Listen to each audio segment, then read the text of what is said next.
L'œuvre du Saint-Esprit qui s'accomplit en nous a pour effet de nous amener au bord d'un immense océan qui s'étend bien, bien au-delà de notre horizon et devant lequel nous ne pouvons qu'éprouver les profondeurs, les plénitudes des richesses de Christ. Alors même que nous vivrions la vie la plus longue que l'homme ait jamais vécue, nous ne serions cependant encore que sur le bord de cette vaste plénitude qu'est Christ.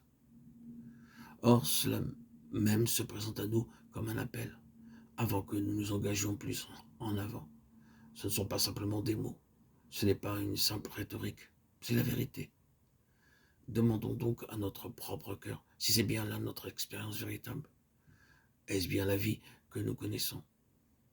Est-ce que nous nous sentons réduits au désespoir à ce sujet?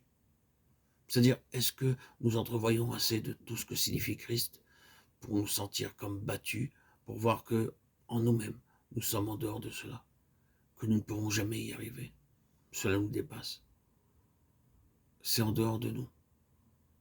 Et cependant, nous nous sentons attirés, toujours plus attirés. Cela est-il vrai de notre expérience? Voilà, bien aimé, la marque d'une vie gouvernée par le Saint-Esprit. Christ devient plus grand et toujours plus grand à mesure que nous avançons. Si cela est vrai, ce sera le chemin de la vie. Si jamais vous et moi, nous arrivions à une place où nous pensons connaître tout, posséder tout, avoir atteint tout, et que nous en arrivions à nous contenter de cela, nous pourrions être certains que le Saint-Esprit aurait cessé son action en nous et que notre vie serait paralysée, arrêtée.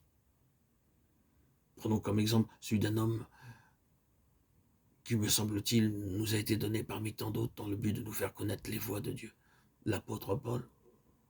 Les paroles qu'il emploie pour définir et exprimer ce qui lui est arrivé tout au commencement sont celles-ci. Dieu trouva bon de révéler son Fils en moi. Galates 1,16. Oh, cet homme se consacra particulièrement à l'enseignement et à la prédication. Il se dépensa dans une grande mesure. Il eut une vie longue et bien remplie, non seulement dans la somme des révélations qu'il donna, mais dans leur essence concentrée, que n'ont pas réussi à épuiser toutes les tentatives de tant de siècles. À la fin de cette longue vie, de cette vie si remplie, cet homme qui en avait décrit le commencement en disant « Dieu trouva bon de révéler son Fils en moi », fait jaillir du fond de son cœur ce cri, afin de le connaître, lui, Christ, Philippiens 3,10. Il montre sûrement par là que malgré la grande révélation initiale et toutes les révélations subséquentes et continuelles qu'il a eues, après avoir même été élevé au 3e ciel, y avoir vu des choses inexprimables malgré tout cela, à la fin de sa longue vie, il ne connaît cependant rien en comparaison de tout ce qu'il y a encore à connaître, afin de le connaître, lui. Voilà l'essence d'une vie gouvernée par le Saint-Esprit. Et c'est cela qui nous délivrera de la mort, de la stagnation, et qui nous préservera d'en arriver à un point d'arrêt.